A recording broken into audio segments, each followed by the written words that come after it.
So let's talk about the major problem here. The major problem here, you know, besides the fact I have less room now because I've got the train layout, which means I can run my Lionel trains, but it takes so much room that there used to be about 2.5 feet going this way. I used to have my guitars all spread out.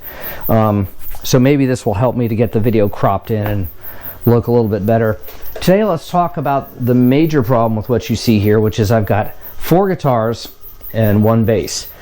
Literally, if you were to count all the guitars I have another electric back there, and I have 6 or 7 acoustics back there.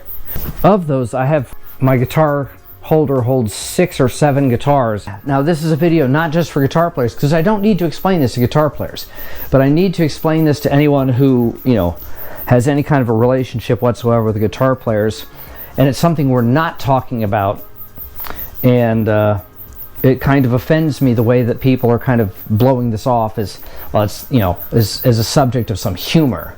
This is not something that's a subject of humor.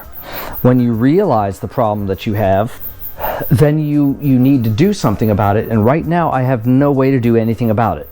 And because no one's talking about this. People joke about it, but they're not talking about it. So what I'm talking about is gear acquisition syndrome. And what that means is, if you look, I've got a Strat, I've got Les Paul Standard, I've got a Les Paul Standard. It's not a Gibson, it's an Epiphone. We reached a point where I could not afford Gibson Les Pauls after 1990. So I've got a Mitchell bass because someone stole my grabber and I don't know where that is. My band, I just had to let them know, okay, first song is the Rick, so whatever song we need that has the Rick tone, you know, we'll have to open with that. Never my band was like, dude, you play a Gibson grabber. It sounds so much like the Rick, you know, everything is, you know, snarly. So it doesn't matter, almost doesn't matter what the opening tune is. And they were right. I mean, you know, to a bass player, you can hear the difference between a grabber and a Rick. To a guitar player, it just sounds snarly. So, hi Kimmy. There's Kimchi. I don't know if he's showing up on video or not. Kimchi's with me all the time. So let's talk about gear acquisition syndrome. When I get an email, or I go to Musician's Friend, or Sweetwater, or Thomann, you know, American Musical Supply, Chicago, you know, Music Factory, or whatever the Chicago guitar store is, I can spend a good 3 or 4 hours and load up a wish list easily of $60,000 or $70,000 worth of guitars I would like to buy. The Chicago one is even worse because now I'm looking at vintage guitars. In some cases, they have some new guitars, and you know, they know how to tempt you. They love to put up, okay, these are, you know, these are Kramers. And then you step above Kramers, you have the Charvels and the Jacksons. That's how it used to be. Now people are seeing the Jacksons as being a step below Kramers, which is kind of weird to me, but that's a whole nother subject. Remember, I grew up in the 80s. I was a guitar player in the 80s. I was a shredder in the 80s. I was on the wave of the first people who was learning how to shred. Now, what are the odds I'm going to be able to buy all the guitars from all those websites? So if I got $60,000 worth of guitars on every one of those websites in my wish list, that's $300,000. Now, with Thomann, it becomes unwieldy because you start looking going, you've got $14,000 worth of Harley Benton guitars alone on a wish list. $14,000. I think the very first job I ever had paid me $14,000 in 1 year. If I had $14,000 worth of Harley Benton guitars and an average cost of $175 each, just with the Harley Bentons alone, I could fill this garage to the point where I could not move. Look at this. This is 4 guitars. I have no room here to move. If I had to get to that door quickly for some reason, like let's just say Frankenstein's monster was bursting in behind me, which seems to be a constant paranoia once we start filming at night, is this dread fear of Frankenstein bursting in behind me. Frankie? So So let's just say I have room for one more guitar right here. Now here's where you've got to put in the brakes, and you got to say, I have a problem. I have a problem. Gear acquisition syndrome is not funny. Okay, do I need this guitar? At the time I bought it, yes, I did need but literally I have room for one guitar left here.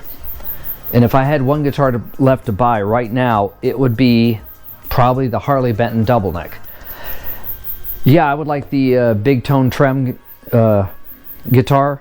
Basically, it's a Gretsch White Falcon. You can buy it for $270 as opposed to $2,700 for the Gretsch. And everyone says it's actually a very nice guitar. Or what about some of those Fireflies semi-hollows that everyone are saying like the most amazing guitars in the world? Stop it. Do you need it? Okay. Really, if you were going to look and you were going to say, what do I need for guitars? I have all the guitars I need except the double neck, because I need that 12-string neck. And that's also, I've always wanted it. So, got a Strat, got a Les Paul. I've got Kimchi. I've got another Les Paul. Really, if I wanted to, if I had to come right down to it and I had to sell a guitar, Gypsy would probably be it, but I've got an emotional attachment to Gypsy and it would make it very hard, but yes, that would be probably one of the guitars I would sell. The Fender Strat, no one has named it yet. Leave your name in the comments. Come up with a name for the Fender Strat. The Mitchell bass, I have to have a bass. The white Les Paul Standard, Snow White, I am never going to be able to afford a Gibson ever again the rest of my life. Do I have enough guitars? Yes. Do I need to buy a Telly? Everyone says you need to have a Telly. I don't know why. I've got the Strat. That's good enough. I can roll off my tone.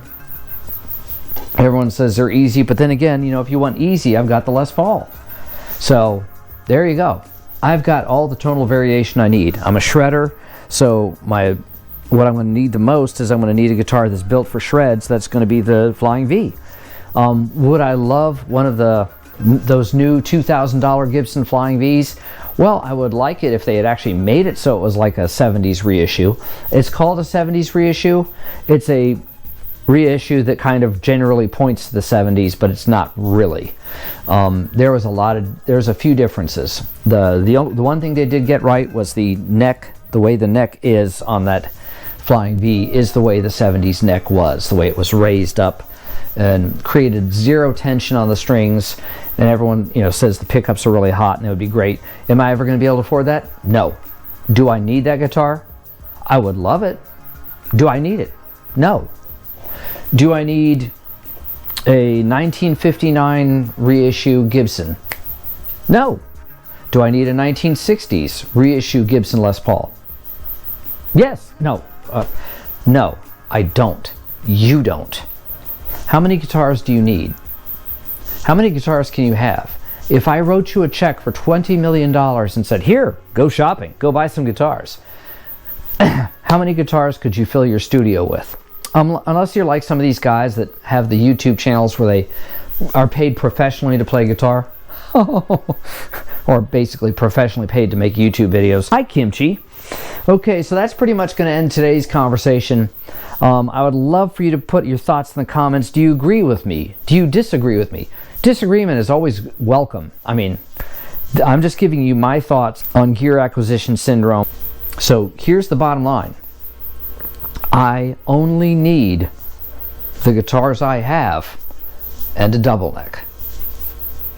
And maybe a 12-string acoustic, and we're done. I have plenty. I have enough. If you don't know how emotionally painful it is to say that, because my gear acquisition syndrome is raging all the time. I am constantly thinking about guitars. I always wanted to have this guitar. I always wanted to have this guitar. Hit like, subscribe, and comment. Make sure you put your thoughts and comments whether you agree with me or don't. If you would like to see me look into talking to somebody about how we can beat gear acquisition syndrome, hopefully I gave you some common sense, think of the end in, keep the end in mind kind of thought process. Maybe that helped. All right, we'll see you next time. See ya.